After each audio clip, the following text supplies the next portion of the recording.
Yo, what's going on, guys? Hopefully you guys are having a great day. Today we're going to be going over some of the best sniping settings in Modern Warfare, at least in my opinion. Keep in mind throughout this video, you want to be adjusting your settings to your personal preference and playstyle. Anyways, I'm going to try and get through these tips as quick as possible. Also, I am still sick, so my voice kind of sounds a little meh right now, so that's a rip. But anyways, let's get right into the video. So jumping straight into the settings, first option we get is button layout preset, and this has to do with one of the settings I feel like was probably one of the most beneficial for me when I figured out about it. Anyways, this setting is called flip, and what this does is flips your triggers to your bumpers, making it so you're ADS and shooting with LB and RB rather than the triggers. What this will do is make it so you can precisely time your shots a lot better, and this is something that's going to benefit you a lot when it comes to quick scoping or flick shotting, just because you know exactly when to time your shot. Anyways, to do this, just make sure you're on the button layout preset, tap X, and it'll switch your triggers to your bumpers. It's kind of hidden, but it's pretty simple to do. So also with button layout preset, I have mine set to tactical, but I do use my index finger to melee, switch weapons, reload, and jump. That way I don't have to take my finger off the aim stick at all. It's just always on the aim stick. If you have back paddles, that works as well. You probably don't even need to switch to tactical, but also doing this does help your movement a lot because you can slide instantly. Also, some other button layout presets I'd recommend trying is bumper jumper or bumper jumper tactical, and what this does is make it so you can jump using your left bumper instead of stretching your thumb all the way over to the A button, which takes your thumb off the aim stick, which I highly recommend finding any playstyle where you don't have to take your finger off the aim stick at all when sniping. So yeah, with bumper jumper, pretty much you're going to be jumping and mantling with LT instead of the A button, and then with bumper jumper tactical, you get the best of both worlds when it comes to playing on tactical and bumper jumper. If you don't play claw, I'd highly recommend this one. It used to be the same setting that I used on BO4 and I liked it a lot, and if default is what suits you best, then stick with default if it works for you. Like I said, you want to be making these settings still to your personal playstyle and preference. You don't have to be copying everything I do. This is just my personal advice on what settings I like to use. And then next setting is going to be stick layout preset. I just have that on default, and then invert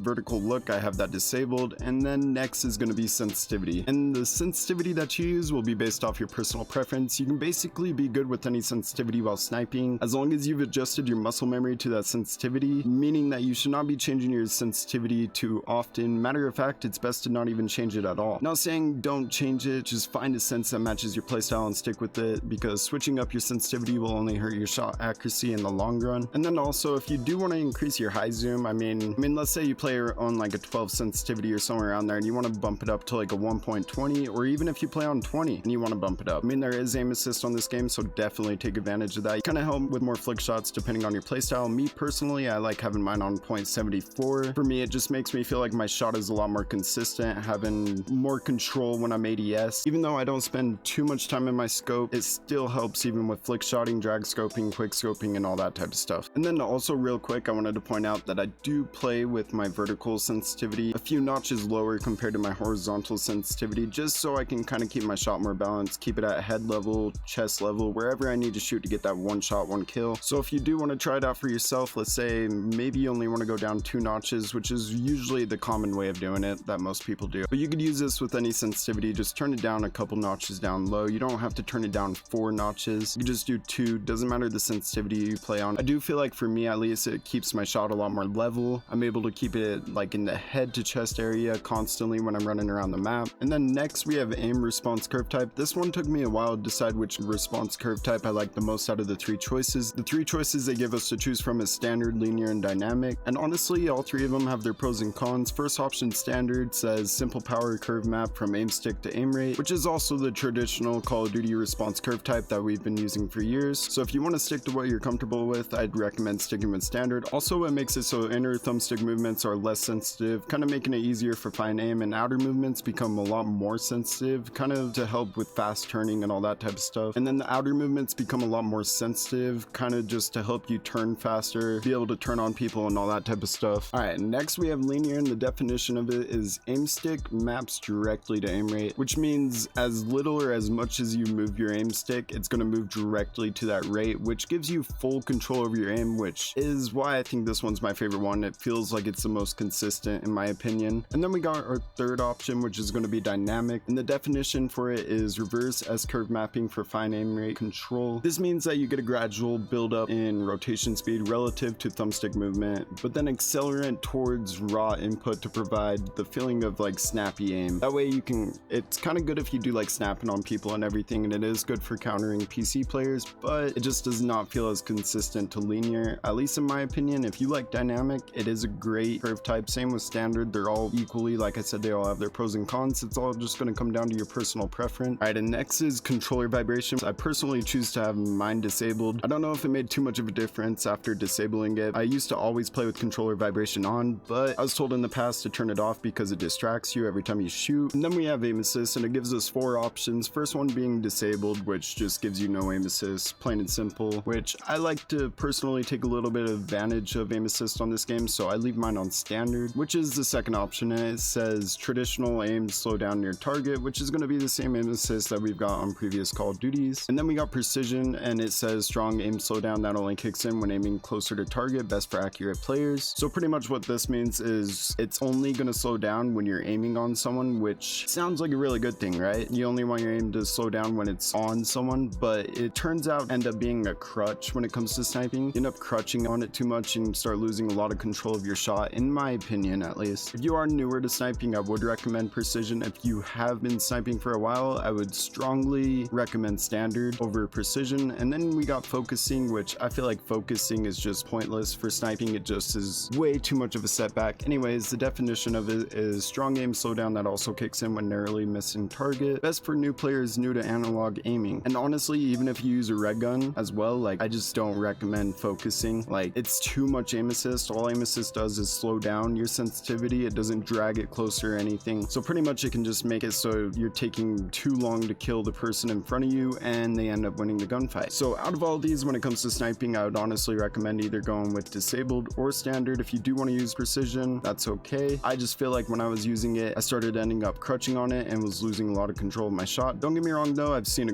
good amount of snipers that use precision and their shot looks super clean. So like if you want to use precision, go for it. Then weapon mount activation I have disabled because honestly it's just not beneficial when sniping, especially when you're an aggressive player. And then next is aim down sight behavior and equipment behavior. I have both those set to hold. I have tap to reload on reload behavior. Depleted ammo switch disabled. And then down to movement settings, I have my slide behavior set to tap. It feels like it's a lot more smoother on tap rather than hold. And then auto move forward I have disabled, and automatic sprint I actually do have turned on. And honestly, if you're like me and you get sprint lock all the time, I'd recommend turning this on. That way you don't go through a bunch of controllers and have to buy a new controller like every month because you keep getting sprint lock. All right, and then going over to the general tab with the film grain, you want to make sure you have that completely turned down all the way. And then last, most important too, if you haven't done it already, you want to make sure that motion blur for world and weapon are both disabled. Just trust me on this one. If you're trying to get the best FPS and everything, you just want to make sure both of these are disabled. There's no point in having them besides for the looks. Most of you guys know to keep both these disabled, but you know, just wanted to make sure. And that's going to be all for this video. Thank you guys for watching. Hopefully you found some of these tips helpful if you were looking for some sniping tips. If you have any questions, feel free to ask me down in the comments. I'll try and reply quickly as possible. And also, if you are new here, be sure to subscribe and turn on post notifications. It'd be much appreciated. And hopefully you have a great day or night, and I'll see you guys next time.